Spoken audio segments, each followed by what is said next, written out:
Hello, I'm Mr. J. And I'm Liz Zorab, and this is Byther Farm. We have spent the last 3 days... 3 months. Yes, it feels like.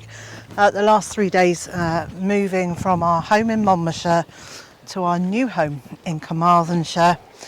And here it is, a small corner of our new property. But we're far from moved in.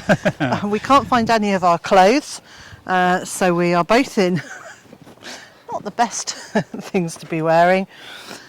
And over the next few days, we're going to unpack and decant ourselves into our new home. But we wanted to share a little bit, just a teasing little bit. Can't tell you all at once. Mostly because we don't know ourselves. No, we've still got lots of decisions to make and lots of things to discuss and to plan. As you know from Liz's history, she'll have an idea. And in the middle of talking about that idea, she'll have another one. And before she's finished telling you about the second one, there'll be an eighth. The other 6 she hasn't told you about, but because she thinks she's had the conversation with you, she then expects you to know all about them. Yes, it is a really bad There's going to habit. be a lot of that over the next few years, isn't there, love? So we have moved to 11 acres of land in beautiful Carmarthenshire. We are about 2/3, maybe 3/4 of the way up a hill. So there's land above us, that's other people's land. We've got spectacular views and we've got lots and lots of space in which to develop new ideas, new projects, and for both of us to be learning masses of new skills. You're never too old to learn new skills. No. So let's start off in what's going to be the vegetable garden and we'll have a little look there. So what I was thinking for this area was annual vegetable garden this year. Right. So just to get in here, all the plants that I've grown, anything I can sow immediately, and several friends have grown things for us to put in. Right. So there are young plants ready to go in. Yeah. And I'm not going to do anything special to the soil at all. We're just going to use this year so that we can eat. That way we get at least some sort of harvest. It won't be perfect, but it'll be something. It also gives us a chance to understand the soil here, because obviously we don't know this soil yet. No. It's been well grazed. It's well grazed. And it's well also trodden on. It's pretty compacted. It's had horses on it, which means there's lots of horse manure around. There's lots of hay. So this hay will get picked up actually and put over onto a compost heap, as will the fresh manure, because I want that to just be able to rot down.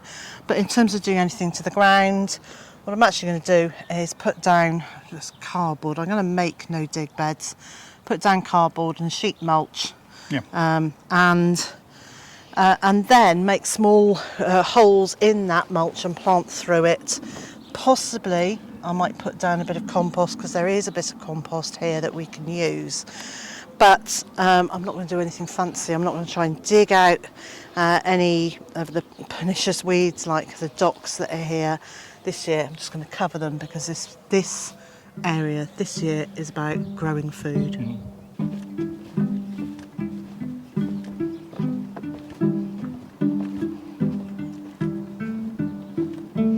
So this area is going to be more carefully prepared, I presume. Yes.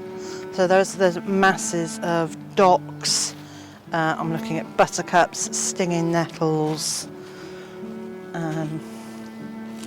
Yeah, actually just lots and lots of weeds that are telling us about the condition of the soil. So the docks are pulling up nutrients from really deep down, and the leaves are great because they're going to be full of nutrients that we can use to improve the soil. But this is already going to seed, so I think what I will come through in the next week and cut all the seed heads off, and I'm going to put that in a big vat of water so it just actually rots down, and then we can use that as a liquid feed. Okay.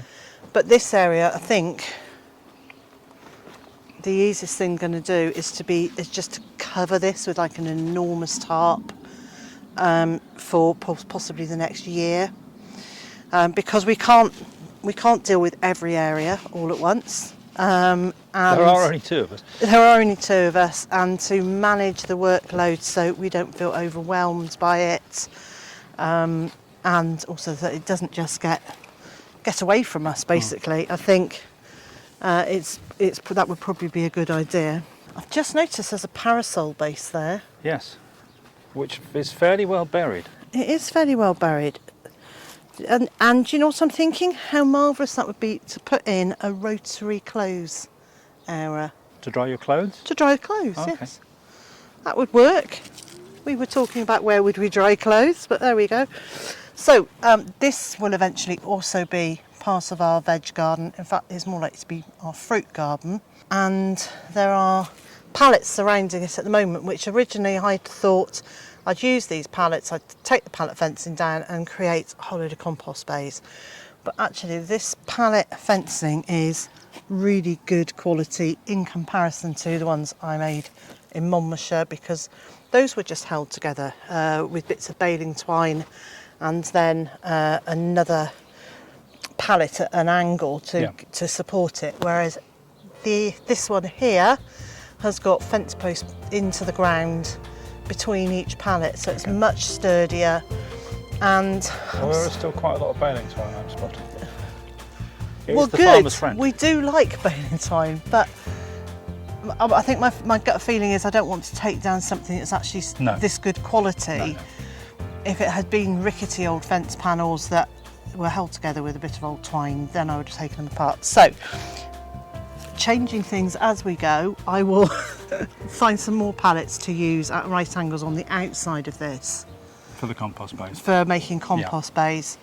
And that's fine. You know, that's actually quite it's a big veg garden we've got there anyway. And I think that will buy us a little bit of time. Yeah. So here at the back of the future fruit garden, you can see we've got quite a few willow trees, not the twisty willow like we had back in Monmouthshire. These are less twisty, but they will be great for firewood. They're good for coppicing. It's good biofuel for us, for the wood burner, and also for our stove in the house.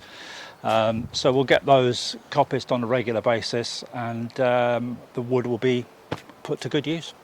And so next time we'll show you a little bit more of the new Byther Farm. Which I keep wanting to say is filmed before a live studio audience. Maybe we'll have to introduce them to you next time as well. Yep, and show you where the ducks are living, and the bees, and a bit more of what's going on. And what Monty's up to as well. Yes, absolutely. Don't forget there's a second channel, Byther Farm 2, which is not only but also, as Peter Cook and Dudley Moore used to say, it's not instead of this channel, it's an additional service. And on that I'll be looking at some of the other bits and pieces surrounding what we're doing here, and some of the things we'd like to do in the eco side of life, and some of the trials and tribulations of the administration. And then on this channel I'll be focusing on all the gardening and the food growing and developing this area into something highly productive. And so, wherever you are in the world and whatever you've got planned for today, I hope it's a good one. And I also hope you'll join me again next time. Bye for now.